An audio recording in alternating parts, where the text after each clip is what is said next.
Good day, everyone. Welcome back to the Antigua and Barbuda Meteorological Service weather update. I am Shrissa Humphreys. Let's take a look at our tropical weather outlook.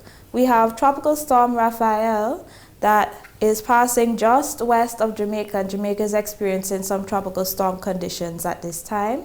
We also have an area of disturbed weather just north of Hispaniola and Cuba at this time, has a 20% chance of development in the next 7 days, and models are currently not conducive as to how the system would develop, but it could develop into a low pressure system within the 7 days and make its way across into the Bahamas.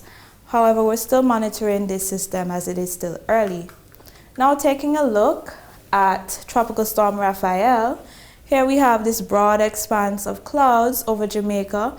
The center of Raphael is just to the west of Jamaica right here. However, most of the convective activity is to the eastern side, and Jamaica is experiencing quite heavy and a lot of rainfall, possibly some flooding over the island at this time. We also seen that it will have a northwestward movement and impact the Cayman Islands later tonight into tomorrow and the western side of Cuba the following day. If we take a look at the path of Raphael, Jamaica currently on the tropical storm watch at this time, warning at this time, and Cayman Islands and the western coast of Cuba is on the hurricane warning, as Tropical Storm Raphael could develop into a hurricane later on as it intensifies. We're not seeing it develop into a major hurricane at this time. However, we can still monitor the progress of the system. It currently has winds of 60 miles per hour and is moving northwest at 13 miles per hour. Later on in the week, we could see it impact the Florida Keys as it also has a tropical storm watch in place at this time. It's still further out, so we're not sure what would happen as the system moves further on into the Gulf, but we continue to monitor this system. Now taking a look closer to home for the Eastern Caribbean, we have a tropical wave just east of the islands that will move in later on into the region. We're currently experiencing drier conditions as there's a trough above us, but it's not sending any convective activity over us at this time. There's some cloud cover over the BVI in these islands. We'll experience some showers today. However, mostly dry over the Leeward Islands today. Later on into this evening and tomorrow, some rain could develop over the islands, just a moderate chance, so we'll keep an eye out on this tropical wave as it moves closer. So far for the hurricane season, we're seeing the names. Raphael is the next name, and the next name after Raphael will be Sarah, and the season is almost over as we are now in November. However, we still have a few more names left on the list, and we're seeing models showing development of some more systems as the season continues. So there's still a chance for us to finish off the list during the rest of the season. So continue to monitor with us and remember to stay prepared. Now, we want to recognize World Tsunami Awareness Day. Today is November 5th, and it is under the theme Empowering the Next Generation with the Lessons of the 2004 Indian Ocean Tsunami. In 2004, an Indian Ocean off the coast of Sumatra in Indonesia experienced a 9.1 magnitude earthquake that generated a massive tsunami that covered most of the Indian Ocean, impacted regions of India, Indonesia, even Australia, and off the coast of Africa. This tsunami was quite an event and killed over 200,000 people, and is the 20th anniversary of this tsunami.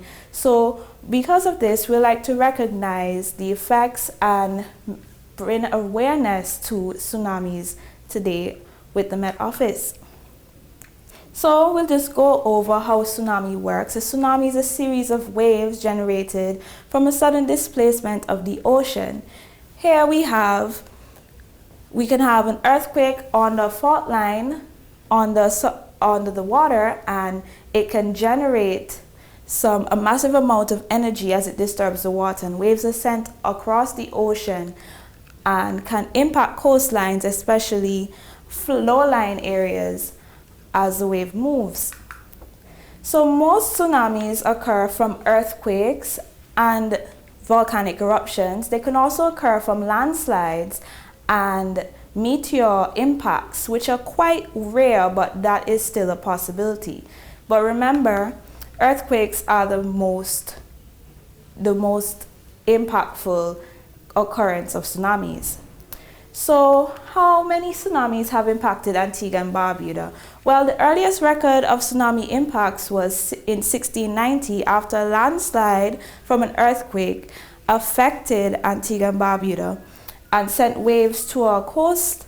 And we have records of early settlers on the island that have recorded this. And also, in 1755, Portugal had an earthquake, a massive earthquake that sent tsunami waves from Portugal across the Atlantic Ocean that impacted even the US coast on this side of the world. This is known as a tele-tsunami, and it is quite rare, but it can also affect us as well. Volcanic eruptions from Montserrat throughout the years have also generated smaller tsunamis that may not have been a big record over the years, but have impacted the coast of Antigua and Barbuda. So that is a major issue. So if you feel an earthquake, strong earthquake, and you're near the coast, of course, if you see the sea withdraw or a sudden rise in the sea, and if you hear a loud roar, loud rumble from the sea, remember to run. Run to higher ground. We do not suggest that you take your cars because this can cause traffic jams and be quite hazardous for people who are trying to evacuate. So it's best to run to higher ground, or if you can't find higher ground, run to the top of a structurally secure building. And with that, we would like to thank you for watching us today. Remember to check out our Facebook, YouTube, and Twitter for more information, and especially more information on tsunamis that we'll be posting on our social media. Also remember to check out our iWatch at abmsiwatch@gmail.com. Remember to send out any phenomena, any weather events that you think are nice and you want to share with us. Remember to check that out. And thank you for watching. Remember to subscribe.